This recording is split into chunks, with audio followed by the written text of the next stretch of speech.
Hey guys, welcome back to the American Lemko. Today we have an interview with Bethany Sromovsky, a young lady from northeastern Pennsylvania with Russian roots from northeastern Slovakia. Stay tuned to find out more.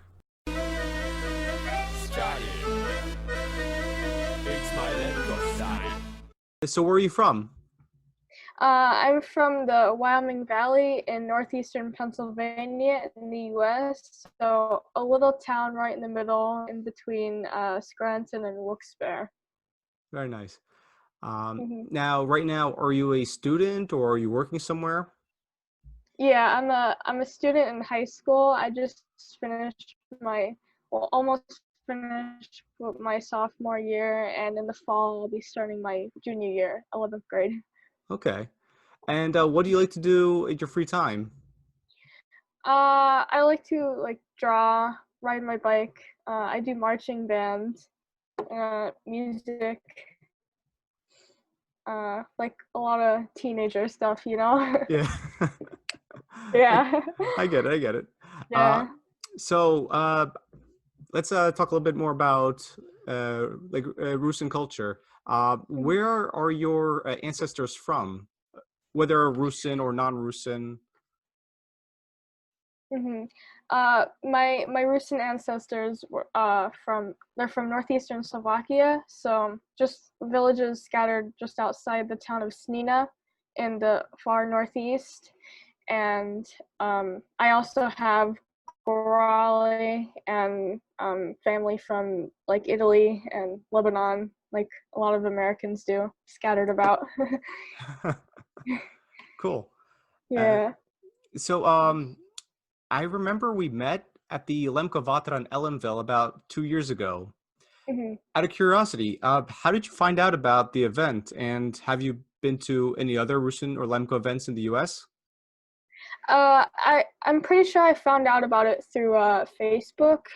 Most likely the Carpatho-Rusyn everywhere group. And I regularly try to attend different Rusyn and Lemko events in my corner of the U.S. Um, there's not many, but there's a few every year. Okay. And Yeah. did you always know that you had Russian roots? And if not, how did you find out? Not really. My dad would always say that my great grandma would say to him, like, never forget you're a Rusnak. But my dad, he had no clue what that meant. And so I had no clue what that meant.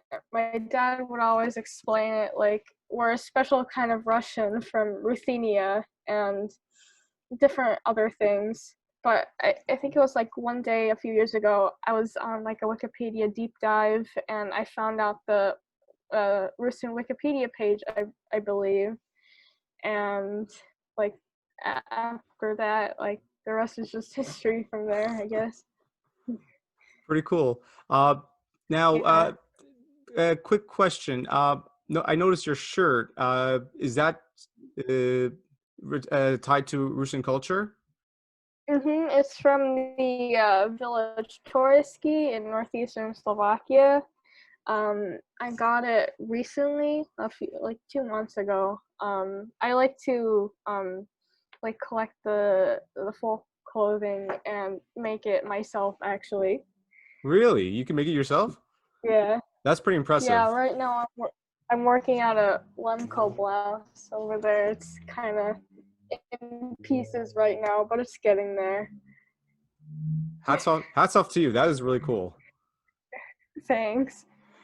Now, what motivated you to learn more about Russian culture? Uh, I've been always like fascinated by different cultures, and like history was always my favorite subject in school, like history, social studies. And once like I figured out like I was Rusin, I think that just really drew me into it as like something I could call my own. Okay. And now I've hmm heard that you took part in the Russian study abroad at the Prešov University. How did you find out about that opportunity? Again, I believe it was through Facebook. I'm kind of active on Facebook. Um, I was able to go thanks to a scholarship from the John and Helen Timo Foundation, and so that was last year. And without that, I've known about it for years, but without that, I wouldn't have been able to go when I did. Okay. Hmm. Now, so let's see. Now, when you were over there, could you tell us a little bit about your experience? Like, what did you do? Where'd you go? How long it lasted? And like, just like, what did you learn? Or, Yeah. all the good stuff. Mhm. Yeah, that's a long question. I have a long answer for that. It That's was fine. packed. That was packed full of things. It was a blast.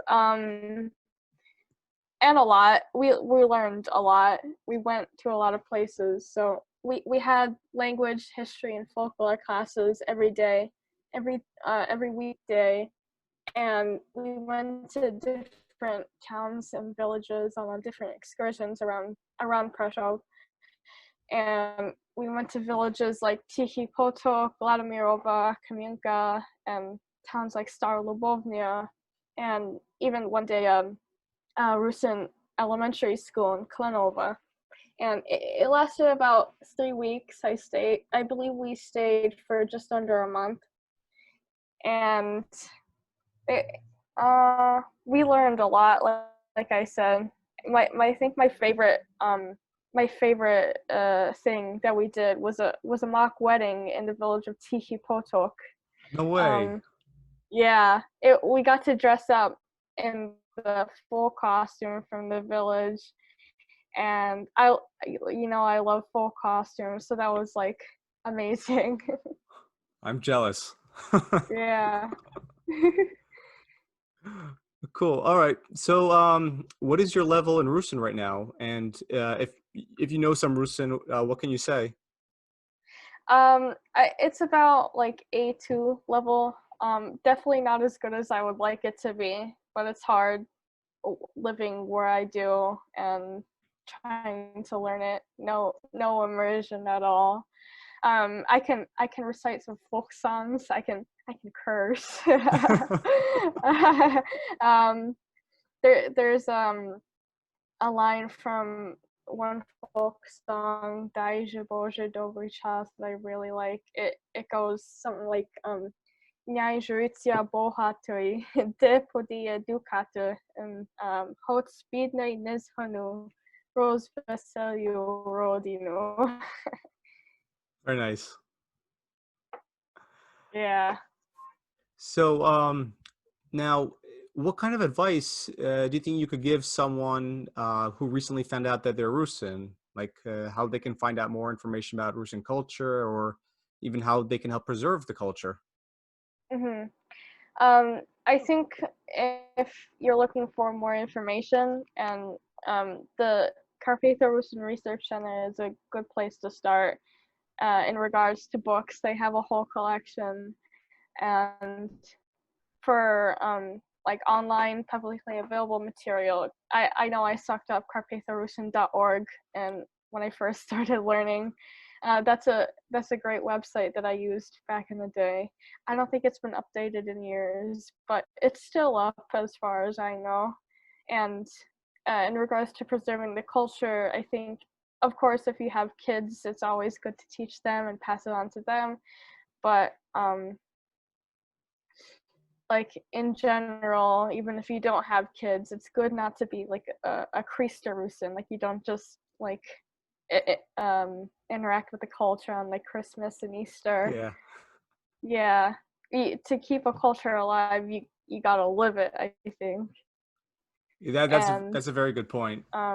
contribute, yeah, and contributing to the culture too, I think is wonderful. Like everybody has their own thing, like art, music, writing, and you can definitely find something to express like your Rusiness through that, you know.